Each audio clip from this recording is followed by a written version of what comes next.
ओम श्री सद्गुरुवाय नमः। श्री गुरु चरणों में मेरा सत्सद्बार नमन। शीर्षक हंसा तू सबरन बरन।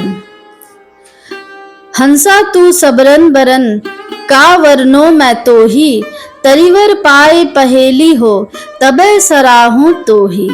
शब्दार्थ: हंसा यानी जीवात्मा, सुबरन यानी स्वर्ण प्रकाश युक्त, तरिवर यानी वृक्ष मानव शरीर, पहेली हो यानी पार होगे, सराहो यानी प्रशंसा करूंगा। भावार्थ: हे जीवात्मन, तुम स्वर्ण तुल्य दीप्त हो। मैं तुम्हारा क्या वर्णन करूं। मानव जीवन को पाकर यदि तुम भवसागर से पार हो जाओ तभी मैं तुम्हें सहारा दूंगा। यहाँ दो बातें कही जा रही हैं, एक आत्मा का स्वरूप और दूसरा आत्म अनभिज्ञता। आत्मा का स्वरूप: जीव स्वरूप से निर्मल निर्विकार ज्ञान स्वरूप है। शरीर से तादात्म्य कर लेने के कारण वह मलिन, विकारी और अज्ञानी बन रहा है। इस पतनकारी तादात्म्य की बेड़ी को इसी मानव शरीर में काटा जा सकता है। इसलिए सद्गुरु कबीर साहब कहते हैं, तभी प्रशंसा के योग्य हो जाओगे तुम जब इस मानव तन में उक्त बेड़ी को काटकर मुक्त हो जाओगे। यहाँ हंसा शब्द से हम सबके शरीर में रहने वाले जीवात्मा को संबोधित किया जा रहा है। यहाँ कहा जा रहा है, ऐ हंसा, ऐ जीव, तू तो सुबरन वरन यानी प्रकाश स्वरूप है। तुम तो परमात्मा के अंश हो, तुम तो दिव्य हो, तुम सर्व गुण संपन्न हो। मैं तुम्हारा क्या वर्णन करूं, लेकिन मैं तेरी तभी प्रशंसा करूंगा जब मनुष्य शरीर में आकर भवसागर से पार चले जाओगे।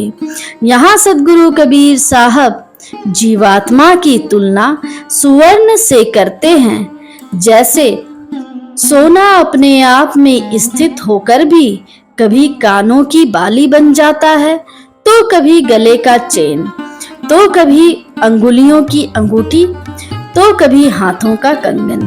है सोना एक ही, पर उसके अनेक रूप रंग हो जाते हैं। वह अनेक रूपों के कारण अनेक नामों के द्वारा पुकारा जाता है, पर अनेक रूप अनेक नाम होते हुए भी उसमें मात्र सोना ही अवस्थित है। सद्गुरु कबीर साहब ने बीजक अंतर्गत ही एक पद में कहा है, गहना एक कनक ते गहना, या में भाव न दूजा। एक ही स्वर्ण के अनेक गहने बनते हैं, पर उन गहनों में मात्र एक ही स्वर्ण है। उस स्वर्ण में जो रूप और नाम है, उसे अगर हटा दिया जाए तो मात्र स्वर्ण ही सत्य रहता है। उसी तरह ऐ जीवात्मन, चाहे तुम किसी भी शरीर में आओ, किसी भी शरीर में आए हो, ढांचा में भेद और अंतर हो सकता है। स्त्री या पुरुष का ढांचा हो सकता है, लंबा, नाटा, काला, गोरा ढांचा हो सकता है। चींटी, कुत्ते या हाथी, घोड़े का ढांचा हो सकता है, लेकिन उसमें छुपा हुआ आत्म तत्व एक है। इसी को कठोपनिषद में कहा गया है, अग्नियर्थको भुवम प्रविष्टो रूपम रूपम प्रतिरूपो बभूव, एकस्थता सर्वभूतांतरात्मा रूपम रूपम प्रतिरूपो बहिश्च। अर्थात अग्नि लंबी लकड़ी में प्रवेश करती है तो लंबी नजर आती है, गोल लकड़ी में प्रवेश करती है तो गोल नजर आती है। अगर छोटे छोटे टुकड़े में प्रवेश करती है तो छोटे छोटे टुकड़े में खंडित नजर आती है। लकड़ी के भेद के कारण भले ही अग्नि विविध आकृति की नजर आती हो, पर अग्नि एक है। उसी तरह अगर रूपों से हटकर अंतर में झांक कर देखा जाए तो सभी रूपों में एक ही आत्मा अनुभूत होगी। यह दिव्य आत्मा अपने आप को विस्मृत कर स्वयं को दीनहीन मानने लगी है।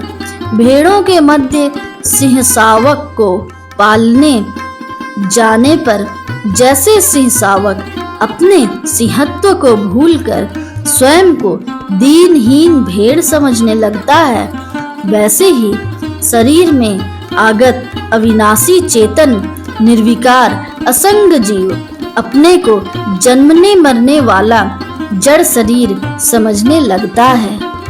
आत्मस्मृति हेतु विषयाशक्ति देहाध्यास की निवृत्ति अनिवार्य है। शुभम भवतु, मंगलम भवतु।